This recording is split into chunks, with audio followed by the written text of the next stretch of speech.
ご視聴ありがとうございます。今回は大変化を迎える拠点駅に迫ります。路線で有数の規模を誇る駅の歴史と構内の風景から見えてくる大工事の全貌、次なるステップに注目です。私が今乗っているのは東武スカイツリーラインの下り列車です。次の駅が春日部駅です。ここで東武アーバンパークラインと乗り換えができます。この名称は14年に当時の東武野田線に導入された愛称です。両線は駅の浅草寄りで交差しています。交差角度が深いためアーバンパークラインの線路は住宅の向こうに隠れます。両線の線路の高さが揃い、今回ご紹介する春日部駅に到着です。両線の線路の間には列車を止め置くための線路などが並びます。ホームに降ります。左がアーバンパークラインのホーム、ここがスカイツリーラインの下り、車両の右奥がスカイツリーラインの上りホームです。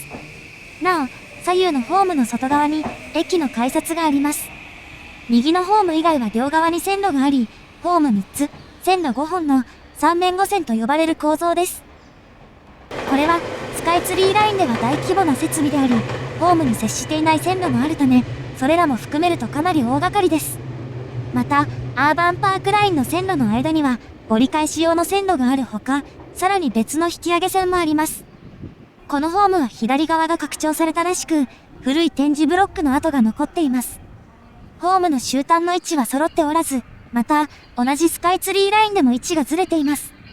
3つのホームは、目の前にある跨線橋と、その奥の跨線橋の2つで結ばれており、地下通路などはありません。なお、下りホームの停止位置は前に寄せられており、6両や7両の列車の場合、この辺りが最後尾です。構内図がこちら。これから構内をこのように回りつつ、駅の歴史などをご紹介します。この奥にあるエスカレーターで跨線橋に上がり、アーバンパークラインのホームへ向かいます。幅が狭いところに上りエスカレーターを後付けしたらしく、階段が激狭になりました。乗り換え客も多いだけに、もう少し幅が欲しいところです。この跨線橋の窓はかなり高い位置にあり、ここから下を眺めることはできません。一方、アーバンパークラインの跨線橋は、先ほどよりも幅が広く、ホームも先ほどより幅が広くなっています。ただしこれは、過去の改良工事によるものです。このホームの番線は、右が7、左が8。右のホームのこちら側が4番線なので、ホームに接していない線路が間に2本あるはずですが、ここには1本しかありません。春日部駅の開業は1899年、明治32年8月。東武鉄道の北千宿期間の開業に伴ってできた駅で、今の伊勢崎線で最初に開業した駅の一つです。当時も読みは同じですが、漢字は違いました。1929年11月には、当時あった私鉄、北総鉄道が大宮から当駅まで開業、乗り換え駅になりました。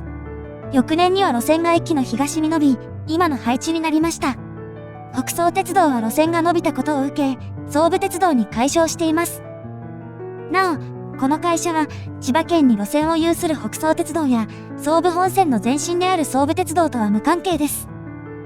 戦後、1949年には自治体の名称が変わったのに合わせ、駅名も今の漢字になりました。春の壁よりも春とお日様の方が爽やかな漢字で好ましかったからでしょうか。なお、古い漢字表記は駅の所在地に残っています。66年には地下鉄日比谷線との直通運転が始まりました。首都圏で郊外私鉄と地下鉄が直通運転をするのは、これが2例目であり、伊勢崎線の発展が加速します。そして71年、駅の南側に出口ができました。伊勢崎線の都心寄りではおおむね南北に線路があるため、この出口は南口ではなく、西口となっています。この時、開業からすでに70年余り経っていたものの、それまで栄えていたのは、旧日光街道があった北側でした。今では南側にも大きな建物がありますが、それは80年代以降のことで、この空中写真では空き地がまだ見られます。春日部駅では過去に貨物列車が発着しており、そのための線路がありました。それらにも番線が付けられたため、ホームに面した番線が飛び飛びになっています。現在欠番になっているのが、このうち6番線。これは、かつてアーバンパークラインのホームが今より狭かったのを、7番線を潰し、元の6番線まで広げたからです。乗客に案内する番線を変えないようにしたため、6番線が7番線に直され、線路が残った6番線が欠番になりました。このホームの屋根が左右非対称なのは、向かって右側が後付けだからです。後付け部分以外は木造で、かなりの年代物です。また、ホームの下を見ると、古い土台のへりが今でも残っています。幅が広くなったアーバンパークラインのホームには、最近では少なくなってきたラーメン屋さんがあります。塩ラーメンが税込み600円、なかなかボリューミーで美味しいです。先ほどの古線橋を戻り、まずは西口へ向かいます。ここだけ幅が狭いのは、ここから先が後付けだからでしょうか。地上に降りるところには、エスカレーターがありません。通路も狭く、照明が少ない一方であまり日が差さないので、ちょっと暗い感じです。狭い場所に改札機などを収めたためか、機械が斜め向きです。西口の様子がこちら。西口ができた当時、駅前には割と土地があったようですが、西口の施設自体はコンパクトにできています。それほど発展すると思われていなかった可能性もありますが、春日部市役所などが駅のこちら側にあり、一定の賑わいがあります。駅名の看板には、クレヨンしんちゃんのキャラクターのイラストが。舞台はここ春日部で、構内の駅名板などにもキャラクターが見られます。春日部は特急停車駅なので、こじんまりとした改札周辺には、それに関する案内も並んでいます。駅前には広めのロータリーがあり、一般車の乗降場やタクシー乗り場、バス乗り場が集まっています。西口ができた時は土地があったため、ゆったりした作りです。バスは春日部駅の東にある陸橋で線路をまたぎますが、駅から500メートルほど離れており、結構遠回りです。この駅には自由通路がなく、駅の南北を行き来するには、その陸橋を通るか、西に400メートル近く離れた踏切を渡るしかありません。改札内に戻ります。西口からのバリアフリールートは、この先にあるエレベーターだけです。ここにもエスカレーターはありません。再び、アーバンパークラインのホームに向かいます。この古線橋の左右に伸びる階段のうち、西側の方が作りが新しく、後から作ったのがわかります。大宮駅の改札はホームの突き当たりにあるため、この辺りは結構混雑します。階段の横には、折り返し乗車禁止のポスターもあります。また、その横には、先日このチャンネルでもご紹介したアーバンパークラインの工事に関するお知らせが、線路を切り替えるために深夜の一部列車が運休になりました。こちらの動画も概要欄から見てくださいね。この辺りにホームを後から伸ばしたのは、混雑する場所の動線を増やすのが目的のようです。そしてこの奥にあるのが、先ほど触れた踏切。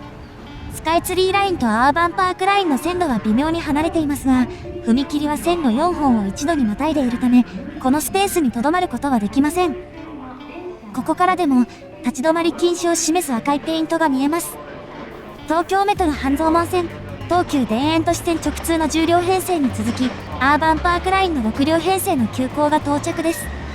両線の列車が絶妙なタイミングでやってきたので、踏切は閉まったままです。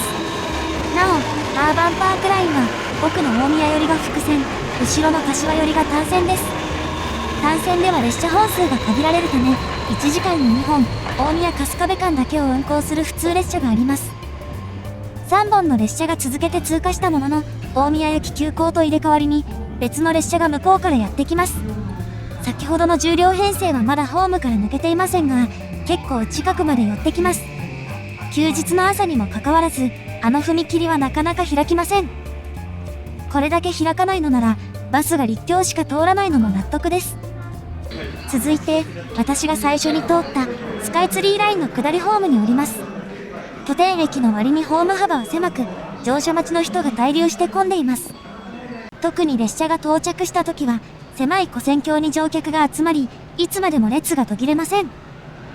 隣の線路を使えばホームを克服できそうですが、アーバンパークラインのホームとは違い、そうはなっていません。展示ブロックは場所によって新しめのものになっていますが、屋根の支柱もかなりの年代物だったり、ホーム自体のキャパ不足と古さは否めないですね。ホームの中央には特急兼用の券売機が、日中でもほぼ30分間隔で特急が発着し、日光や鬼怒川へ乗客を運びます。発着する車両も多種多様で、案内看板がこんなに。そしてこの駅にやってくる特急列車では、ある特徴があります。下り線に特急列車が到着です。数ヶ月前までは東部の最新鋭特急だった500系リバティです。前3両と後ろ3両で列車名と行き先が異なり、途中の駅で切り離すため乗り間違いに注意が必要です。なお、特急は全席指定で、しかもすでに満席です。そしてこの駅で乗り降りができるのは前3両、後ろ3両でそれぞれ1カ所だけです。ドアの前で係員が特急券を確認し、不正乗車を防ぎます。クレヨンしんちゃんで使われている曲をアレンジした発車メロディーが鳴る間も、乗客はまだ乗り終えていません。これは他の特急列車でも同じで、ホームが一つしかない上り線でも、開けるドアを限定して乗り降りを行います。そのため列車の遅延につながることもありますが、不正乗車を抑制するにはやむを得ないところです。これまで見てきた踏切や、このホームの狭さ、特急列車の運用も、今後の話に関わってきます。まだ足を運んでいなかった1番線ホームに向かいます。線路1本で全ての列車をさばく上、朝のラッシュ時には混雑することもあってか、整列乗車を促すラインがズバーッと引かれています。また、このホームの違いはそれだけではありません。屋根のあたりは年季の入った感じがある一方、左側には仮囲いが並び、屋根からは灰色のシートがぶら下がっています。仮囲いを後からつけたため、点字ブロックが横にずれ、整列乗車の線が短くなるなど、ホームを確実に圧迫しています。この仮囲いは、奥の跨線橋のすぐ手前まで続いています。この駅の東口は、先ほどの跨線橋を降りて左に曲がった先にあります。東口駅舎は地上にあり、ホームから直で行けるにもかかわらず、通路には階段があります。何度かクランクしているのに気を取られがちですが、頭上には灰色の鉄骨がびっしり並びます。そしてここで、逆に階段を降ります。奥には跨線橋から降りてきた階段が合流。この右が、春日部駅の東口です。西口とはサイズも見た目も異なるのは、この建物が後から作られたからです。そしてこれが、春日部駅で進む大工事の第1段階です。現在春日部駅周辺で進んでいるのが、総延長 3.5 キロに及ぶ高架化工事です。このうち 2.9 キロが高架化され、中盤にあった駅西側の踏切を含む10カ所の踏切がなくなります。また、鉄道の高架化に合わせ、線路を挟んだ行き来をしやすくし、街の活性化につなげます。これまでは遠回りするか、入場料を払う必要があり、入場料の一部が補助されていました。なお、一時は駅舎だけを線路の上に持ち上げる、いわゆる橋上駅舎化する案もありましたが、高架化とコストがあまり変わらない割にメリットが小さいため、見送られています。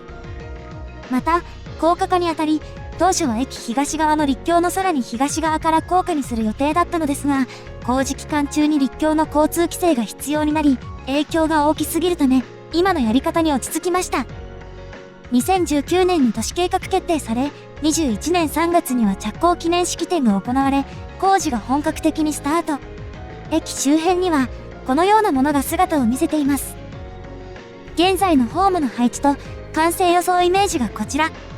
現在3面5線の設備は、留置線などをフル活用して、4面8線に増強される予定です。すべてのホームの両側に線路ができるため、スカイツリーラインの上り線が2本に増え、ダイヤ設定の柔軟性が増すとともに、下りホームの幅が広がって安全になります。アーバンパークラインのホームも増えることで、折り返し列車の発着がしやすくなるほか、急行列車の待ち合わせも可能になります。また、スカイツリーラインのホームには、ある特徴があります。そう、やたらと長いのです。スカイツリーラインの列車は、1両あたり20メートル、最長10両編成で、全長200メートルあります。一方、高架化後のホームはおよそ340メートルで、17両分あります。これは、最長10両の通勤電車と、最長6両の特急列車でホームを分けるためとみられます。このやり方はすでに北千住駅で行われており、ホーム自体が仕切られ、特急券を確認するための改札があります。ホームが分かれるので混雑が防げますし、すべてのドアから乗り降りでき、乗車口で特急券を確認しないので、停車時間も短縮できます。施工順序がこちら。まず、スカイツリーラインの上り線を北に移動し、スペースを空けます。そこに残りの線路を順番に移し、その後逆順で高架線にしていきます。このため、1番線ホームにくっついていた東口駅舎は線路から離れた場所に移動することになり、今年2月に移転が完了。1番線ホームの周辺に仮囲いがあったのは、線路とホームを移設する下準備です。また、今年9月には、1番線ホームと駅舎をつなぐ連絡通路が改修されました。この部分に仮設ホームを設ける予定です。それまでは車椅子でも直で行き来できていましたが、それができなくなりました。なお、東口駅舎ができるとき、跨線橋から伸びる通路の奥にエレベーターが設置されたため、遠回りながらバリアフリールートは確保されています。この通路の途中では、先日デビューしたスペーシア X の PR がなされます。そしてこの通路の下にできるのが、仮設の上りホーム。すでにホームは床板の設置が済み、屋根も出来上がっています。反対側を見ると、ホームと駅舎をつなぐ通路に段差ができた理由がよくわかります。一方この奥では、ホームの床板はまだできていません。あの辺りには旧東口駅舎があったこと、車両の出入り口がこの奥にあるため、比較的工程が遅れています。ダンプで土砂を下ろす光景も見られ、工事はまだまだ途中です。上りホームが切り替えられた時には、先ほどのカットでスペーシア X の広告があったあたりから先に通路が伸び、奥でもう一つの跨線橋につながるようです。一方この奥では、ホームの土台の鉄骨が見えてきた段階です。上り線が仮線に切り替わる日程は、具体的には決まっていません。高架化工事の完了は、2031年度末の予定。まだまだ続く工事、今後も追いかけていきます。ご視聴ありがとうございました。